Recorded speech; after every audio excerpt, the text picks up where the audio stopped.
अमित जी, आपका new India agenda पे आने के लिए आपका बहुत बहुत धन्यवाद। हम लोगों ने ये शाम बिताई है यहाँ पे कुछ ब्रेव सोल्जर्स, उनकी फैमिली के संग, जिन्होंने अपनी जान भी दांव पे लगाकर देश के लिए लड़ाई लड़ी। इन लोगों से मिलकर, इन लोगों को देखकर मन में आक्रोश भी होता है, गुस्सा भी आता है। तो इसलिए मेरा पहला सवाल जो है आपसे इसी विषय पर रहेगा। आपकी सरकार ने पहले सर्जिकल स्ट्राइक्स भी की, अभी बालाकोट पे एयर स्ट्राइक भी की। इसके बावजूद जैश ए मोहम्मद और लश्कर तैयबा पाकिस्तान में फ्रीली काम कर रहे हैं, घूम रहे हैं और आए दिन कश्मीर पे हमला कर देते हैं। तो इस पर सरकार का क्या कदम रहेगा? क्या इसका जवाब है इससे कुछ बड़ी स्ट्राइक या कोई और कठोर कदम? देखिए, मैं मानता हूं कि 10 साल पहले अगर इस प्रकार के कठोर कदम उठाने की शुरुआत हुई होती तो आज दोनों हादसे होते ही नहीं। सर्जिकल स्ट्राइक या एयर स्ट्राइक और इससे बड़ी स्ट्राइक, एक भी निर्णय, एक भी कदम हमारी ओर से शुरुआत नहीं है। मगर भारतीय जनता पार्टी की नरेंद्र मोदी सरकार ने आतंकवाद के खिलाफ लड़ने का नजरिए में बदलाव किया है। पहले लड़ाई भारत की भूमि पर होती थी, जब वो घुसते थे तब हम रोकने का प्रयास करते थे, कुछ वो मरते थे, कुछ हमारे जवान शहीद होते थे। अब हर एक घटना के बाद उनको मुंह तोड़ जवाब दिया जाता है और जहां से आतंकवाद शुरू होता है वहीं मर्म स्थान पर चोट करने की शुरुआत भारतीय जनता पार्टी की नरेंद्र मोदी सरकार। ये अप्रोच का जो अंतर है, मैं मानता हूं यही इसका समाधान है। हम किसी की सोच नहीं बदल सकते, क्योंकि ये सोच जहां पनपती है वहां हिंदुस्तान का संविधान के दायरे में नहीं है। मगर जहां पर पनपती है वहां अपने आत्मरक्षा की अधिकार का उपयोग करते हुए हम उस पर चोट जरूर कर सकते हैं, और ये करने की शुरुआत भारतीय जनता पार्टी की नरेंद्र मोदी सरकार ने की है। चाहे वो सर्जिकल स्ट्राइक हो, चाहे एयर स्ट्राइक हो, इसी का द्योतक है कि अब किसी को बख्शा नहीं जाएगा। अगर भारत की सीमाओं की आपने सम्मान नहीं किया, भारत के जवानों की सुरक्षा के साथ छेड़खानी करने का प्रयास किया, तो आपको उसका जवाब मिलेगा। ऑपोजिशन पार्टीज अभी भी कह रही हैं कि ये जो अभी मिशन शक्ति हुआ, ये इलेक्शन के इतने पास हुआ, मॉडल कोड ऑफ कंडक्ट लागू था और उसके रहते भी प्रधानमंत्री ने एक नेशन वाइड एड्रेस किया, तो कहीं ना कहीं भारतीय जनता पार्टी इस चुनाव को राष्ट्रवाद के मुद्दे से जोड़ रहा है और उसको उसके तरफ से आगे लेकर जा रहा है। तो उसमें आपत्ति क्या है? राष्ट्रवाद के मुद्दे पर चुनाव नहीं होना चाहिए क्या देश में? मैं मानता हूं देश का हर चुनाव राष्ट्रवाद के मुद्दे पर लड़ा जाना चाहिए और देश की जनता ने तय करना चाहिए। और जो ये बातें करते हैं, मैं इनकी ज्ञान वृद्धि के लिए बताता हूं। इस प्रकार के जब अंतरिक्ष में टेस्ट होते हैं तब इंटरनेशनल कम्युनिटी के पास संवाद कर इसका एक टाइम तय किया जाता है। अंतरिक्ष के अंदर हम ये प्रयोग करना चाहते, इसका एक समय निश्चित किया जाता है जिससे और कोई उपग्रह इसके रास्ते में ना आए, और सबके साथ ये चर्चा होकर समय तय किया जा सकता है।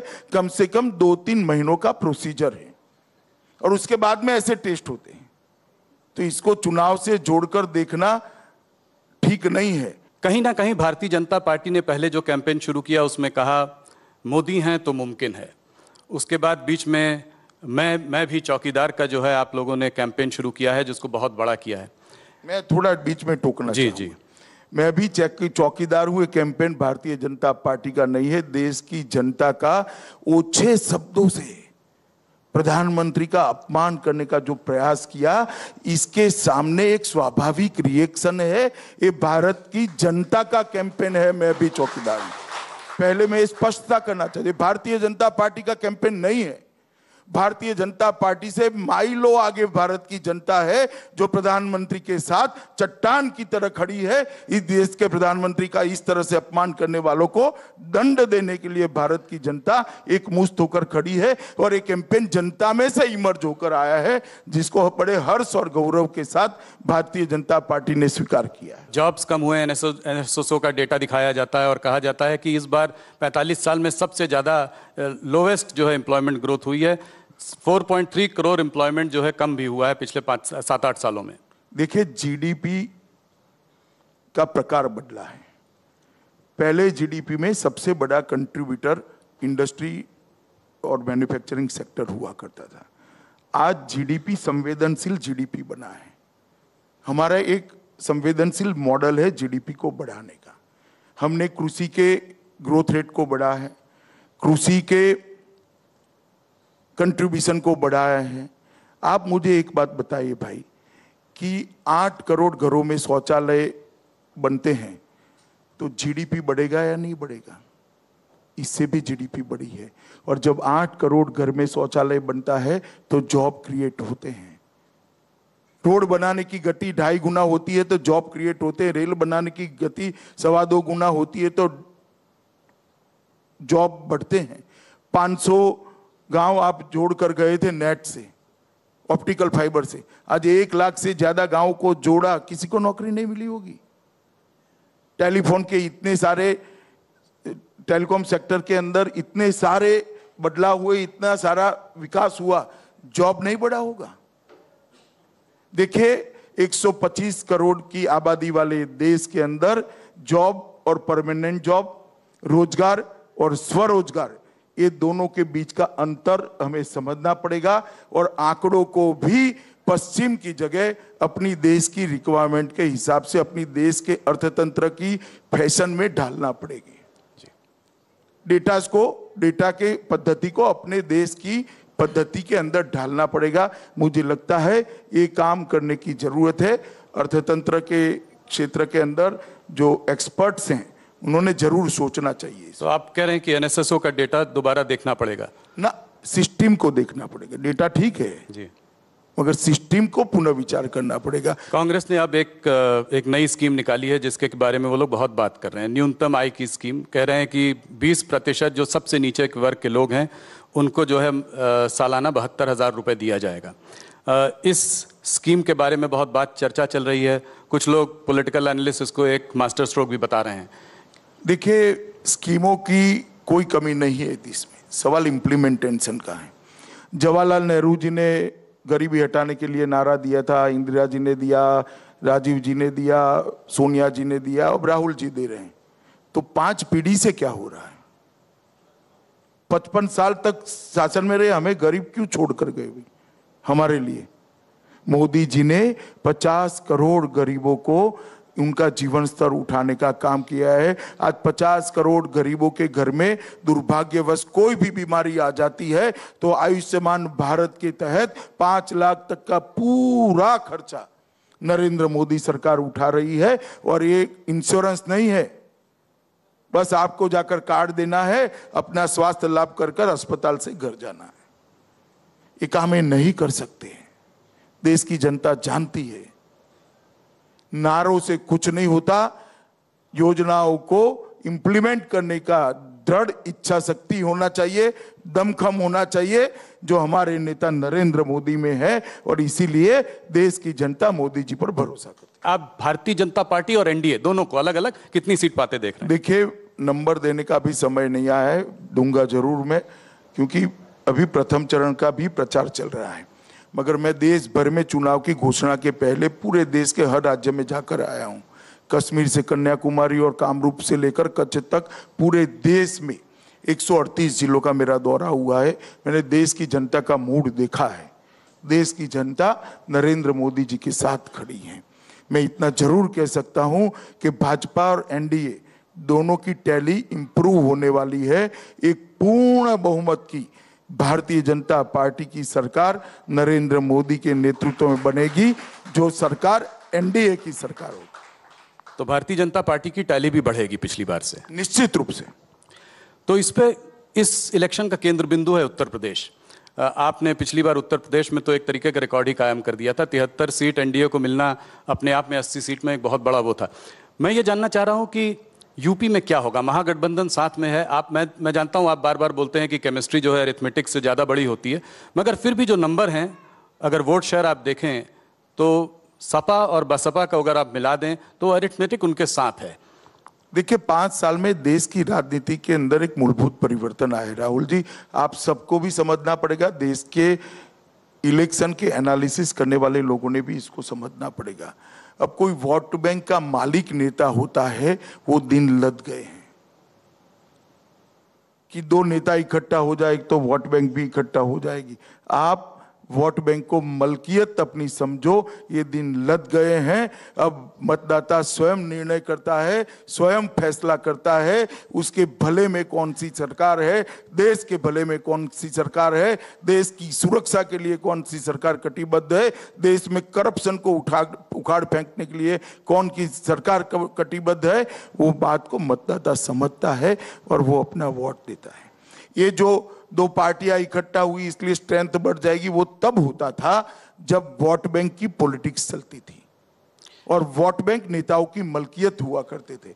आज वोट बैंक नेताओं की मलकियत नहीं है, मतदाता अपने वोट का मालिक खुद है, वो ही फैसला करेगा। उत्तर प्रदेश में कांग्रेस ने अब प्रियंका जी को भी उतार दिया है, तो इस प्रियंका फैक्टर को आप कैसे देखते हैं? क्या ये सवर्णों का वोट भारतीय जनता पार्टी के लिए काट सकते हैं? प्रियंका वाड्रा जी 12 साल से राजनीति के हैं और हर चुनाव में उनकी एंट्री होती है। हर चुनाव में आप प्रियंका जी गाड़ी में बैठी, दाएं पैर बाहर रखा, अब उन्होंने पानी पिया, अब उन्होंने लिपस्टिक लगाया, हर चुनाव में आप करते हुए। हमारे लिए कोई नई बात नहीं है, ना उत्तर प्रदेश की जनता के लिए नई बात है। 12 साल से वो चुनाव में है प्रियंका वाड्रा जी, और 12 साल से लगातार आ रही है। अभी 13वां साल है, काउंटिंग के दिन देख लेना। राहुल गांधी जी भी इस बार 2 जगह से चुनाव लड़ रहे हैं, जैसे पिछली बार मोदी जी लड़े थे। इस बारे में आपका क्या कहना है? सीधे साउथ इंडिया गए, केरला की तरफ। चलिए, वो चुनाव लड़ रहे हैं और क्यों लड़ा, कैसे लड़ा, उनको एक्सप्लेन करना चाहिए देश की जनता के सामने। और अमेठी इस बार टफ है उनके लिए। पिछली बार 1 लाख के उससे जीते थे, पिछली बार 1 लाख उसके मोदी वेव में 1 लाख के मार्जिन से जीते थे। 4 लाख से 1 लाख पर आए थे। जी जी, तो आपको लगता है कि इस बार 5 साल में उनसे ज्यादा स्मृति जी वहां पर गई हैं और उन्होंने बरोबर मत क्षेत्र का संपर्क बनाकर रखा है। मैं आपको बता देता हूं, अमेठी टफ है। मैं नहीं कहता इसके कारण वो वहां गए हैं, परंतु अमेठी टफ है उनके लिए। अमित जी, अगर कुछ स्टेट्स पिछली बार आप अपनी परफॉर्मेंस देखें, आपने चुनाव को आगे से लीड किया था, तो मतलब कमाल था। 80 में 74 सीट, कहीं 25 में 25, कहीं 29 में 27, कहीं 26 में 26, कहीं 11 में 10, वगैरह वगैरह वगैरह। तो अगर एक आंकड़ा मैं देख रहा था कि करीब 178 सीटों पे आप 168 सीट जीते, तो इन करीब लगभग 200 सीटों पर तो इससे अच्छा तो होना मुश्किल है। लोग कहते हैं कुछ न कुछ हर स्टेट में 2, 4, 5, 10 तो कम होगा ही होगा, और वो आंकड़ा जोड़ के लोग कहते हैं कि 40-50 बहुत सारे क्षेत्र हैं। मैं नहीं मानता कहीं पर कम होगा, मगर हो भी गया तो बहुत सारे क्षेत्र हैं। नॉर्थ ईस्ट में हम हमारी टैली बढ़ाने जा रहे हैं। बंगाल के अंदर लगभग हम आधे से ज्यादा सीट जीतकर बाहर आएंगे। उड़ीसा के अंदर भी आप चौंकेगा मत, मैं बता देता हूं, उड़ीसा के अंदर भी इस बार भारतीय जनता पार्टी सरकार बनाने जा रही है। आज मुझे बोलने में कोई संकोच नहीं। ये सारे क्षेत्र हैं जो भारतीय जनता पार्टी के लिए अपार संभावना लेकर खड़े। तो नॉर्थ ईस्ट में आपके पास 24 में से 8 सीटें थी, और इन 63 सीटों में करीब अभी आपके पास 3 सीट है, वेस्ट बंगाल और उड़ीसा मिलाकर। तो यहां पर कितनी बढ़ोतरी देखते हैं? वेस्ट बंगाल में आप 23 सीट के समय में बात कर रहे थे। बंगाल के अंदर मिनिमम हम 23 सीटें जीतेंगे। 23, हाँ। और यहां पर भी हम सरकार बनाएंगे तो स्वाभाविक रूप से आधे से ज्यादा सीटें जीतेंगे। एनडीए नॉर्थ ईस्ट के अंदर नेडा का हमारा जो गठबंधन है, ये लगभग 20 या 21 सीटें जीतेगा। नॉर्थ ईस्ट में आज कांग्रेस की एक भी सरकार नहीं बची। तो आप करीब कह रहे हैं कि इन 3 प्रदेशों से आपको 50 सीट तक मिल सकती है, और ये करीब जरूर मिल सकती है। 35-40 का गेन होगा, जरूर मिल सकती है। 35-40 का गेन होगा। तो अगर मान लीजिए यूपी में वो कुछ कम भी हुआ तो यहां से वो भरेगा। यूपी में कम होने का सवाल ही नहीं है। आप 73 की 74 होगी, मेरे नाम से लिख कर रखना, 73 की 72। राम मंदिर का मुद्दा साल भर पहले तक आप लोगों के लिए बहुत अहम था। आप लोग राम मंदिर की बहुत बात भी कर रहे थे, पर इधर कुछ 5-6 महीनों में मैंने देखा कि इस मुद्दे को आप लोगों ने ड्रॉप कर दिया। ना कोई आपका लीडर जरा भी ड्रॉप नहीं किया है। राम जन्मभूमि का मुद्दा भारतीय जनता पार्टी के लिए कमिटमेंट था, है, और जब तक नहीं बनेगा रहेगा। भारतीय जनता पार्टी चाहते उसी जगह पे भव्य राम मंदिर जल्द से जल्द बनना चाहिए। कोर्ट के अंदर कार्यवाही चल रही है, हम राह देख रहे हैं, मगर हमारा स्टैंड क्लियर है, हम इसको विवादित भूमि नहीं मानते।